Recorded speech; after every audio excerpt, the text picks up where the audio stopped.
हम्म, तो सवाल है, डायग्राम आपके सामने में है। A string of negligible mass going over a clamped pulley of mass m, पुली में भी मास है, सपोर्ट से block of mass capital M, string of negligible mass, string में मास नहीं है, मास पुली में है, और डोरी से लटका हुआ है एक ब्लॉक जिसका मास दिया हुआ है। तो force on the pulley by the clamp निकालना है, force exerted by the pulley on the clamp निकालना है। तो सवाल सोचिए कैसे निकालिएगा। सवाल को पहले पढ़ना चाहिए, पढ़ने के बाद सेटअप समझना चाहिए, तब फिर उसके सॉल्व करने या सॉल्यूशन का क्वेश्चन नेचर सोचना चाहिए। ठीक है, तो सवाल एक बार फिर से सामने देखिए। स्ट्रिंग ऑफ नेग्लिजिबल मास, यानी वहां डोरी तो है लेकिन डोरी में मास नहीं है, और मास किस में है, तो पुल्ली में मास है, और पुल्ली वाले मास को क्लैंप किए हुए हैं। ठीक है,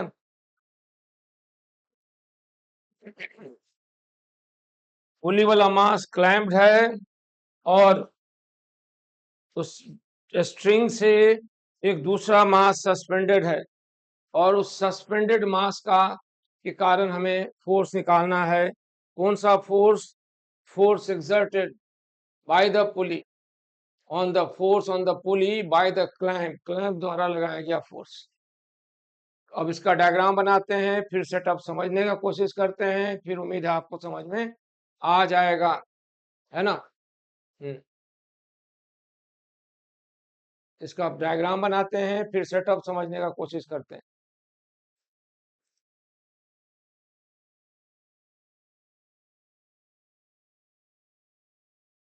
चलिए सोचते हैं कैसे सोचें।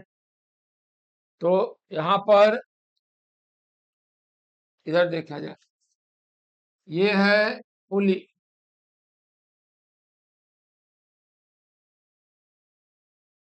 और इसको और बड़ा कर देते हैं ताकि डायग्राम पूरा समझ में आए।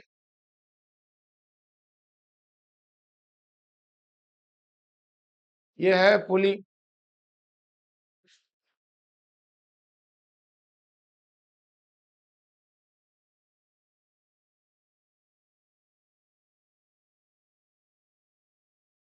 पुली में मास है, और ये है पुली का एक्सिल, धुरी,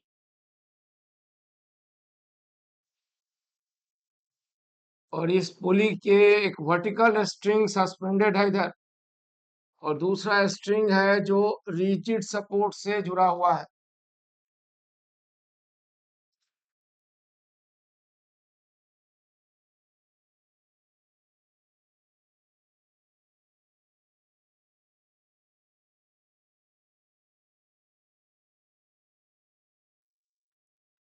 ऐसे जुड़ा हुआ है, और यहाँ एक वेट है, और पुली में मास है, पुली मासलेस नहीं है, पुली में भी मास है।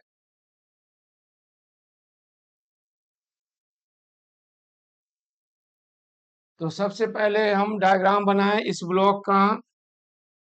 तो वर्टिकल लाइन को प्राइमरी एक्सिस मानते हुए हॉरिजॉन्टल लाइन को सेकेंडरी एक्सिस लेंगे, और वर्टिकल लाइन को प्राइमरी एक्सिस।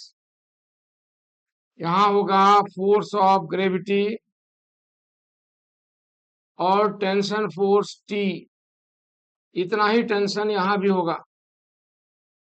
ये और ये जो है ना, ये फोर्स ऑफ इंटरेक्शन है between the block and the पुली, ये दोनों फोर्स ऑफ इंटरेक्शन है between block and pulley, block और पुली के बीच का फोर्स ऑफ इंटरेक्शन है।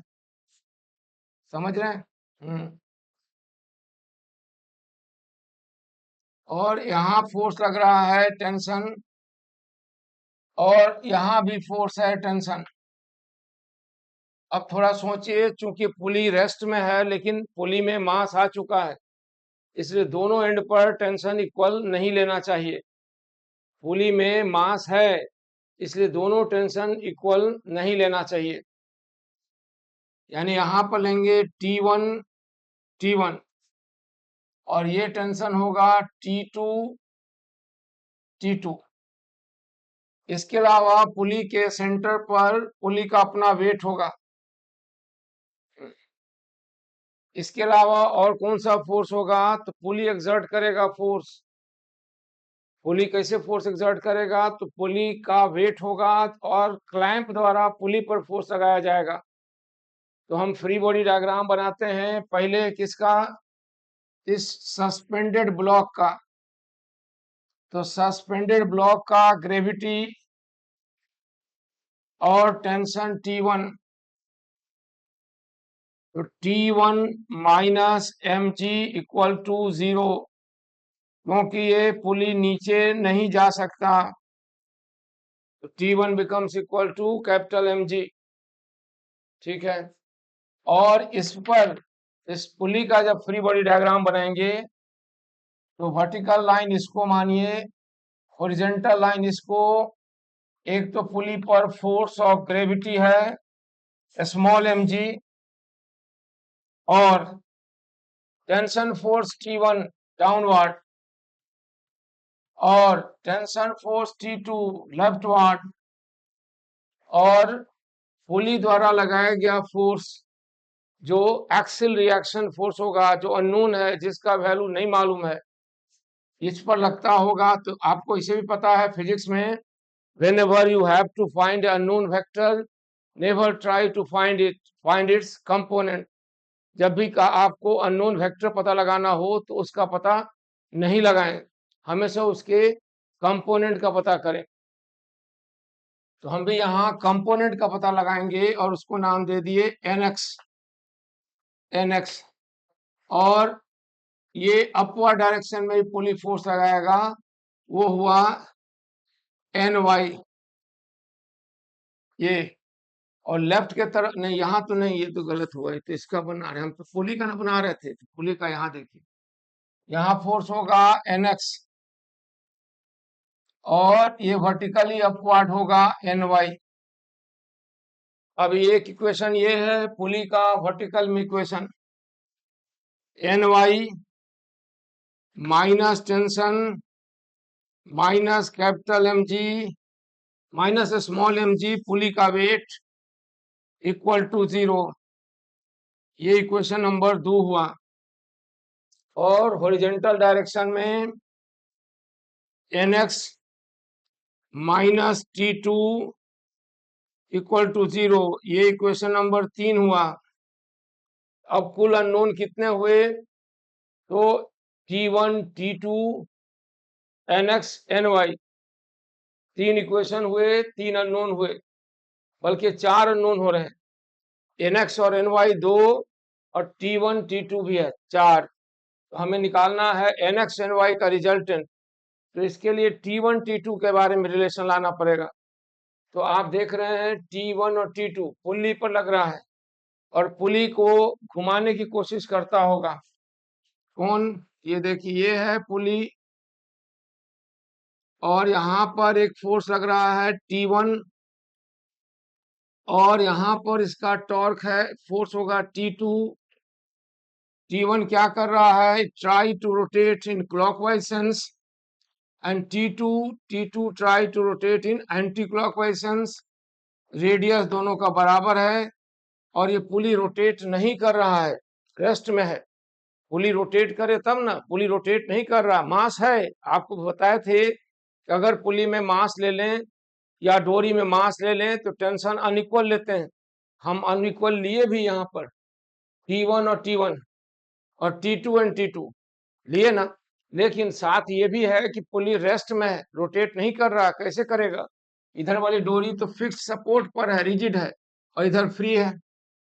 तो इसका मतलब ये जो T1 फोर्स है वह इस पुली को क्लॉकवाइज सेंस में घुमाने की कोशिश करेगा, जिसका टॉर्क बराबर होगा RT1 साइन -90, और T2 जो है टॉर्क एंटी क्लॉकवाइज घुमाने की कोशिश करेगा, जिसका टॉर्क जो होगा RT2 साइन प्लस 90 और दोनों मिलकर 0 है, क्योंकि यह पुली न क्लॉकवाइज रोटेट कर रहा है ना ही एंटी क्लॉकवाइज रोटेट कर रहा है, रेस्ट में है, रोटेशन में भी नहीं है, ट्रांसलेशन में भी नहीं।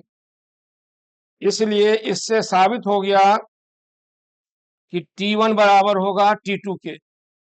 और जब इतना साबित हो गया तो आप इक्वेशन 1 से आप T1 निकाल सकते हैं और इक्वेशन 1 से 2 से T2 भी निकाल सकते हैं। इक्वेशन 1 में आप ये वैल्यू रखेंगे इक्वेशन नंबर 4 का, T1 बराबर T2 बराबर T, तो आप यहाँ रख दें इक्वेशन 1 में। इक्वेशन 1 से आ गया T1 बराबर mg और उतना ही होगा T2 भी बराबर mg ही होगा। अब nx बराबर हो गया T2 बराबर mg और ny कितना के बराबर हुआ, तो my बराबर हो गया T1 प्लस mg यानी m प्लस mg।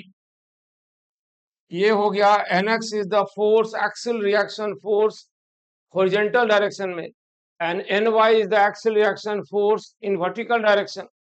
तो रिजल्टेंट एक्सियल रिएक्शन फोर्स कितना होगा, यहाँ आप देखिए, रिजल्टेंट एक्सियल रिएक्शन फोर्स होगा under root nx square plus ny square, और इसको हम लोग लिख सकते हैं m under root capital mg, nx बराबर कैपिटल mg का स्क्वायर प्लस mg का स्क्वायर। देखिए आंसर, देखिए इसमें से कोई आंसर है कि नहीं। हमें तो लग रहा है जी बाहर कॉमन भी ले सकते हैं, तब इसमें से कोई आंसर हुआ कि नहीं। जी हम कॉमन ले लें अगर, ये आ गया जी रूट अंडर कैपिटल M का square plus m plus small m का होल स्क्वायर। तो जो ऑप्शन 4 दिए हुए हैं उसमें से कोई है या नहीं,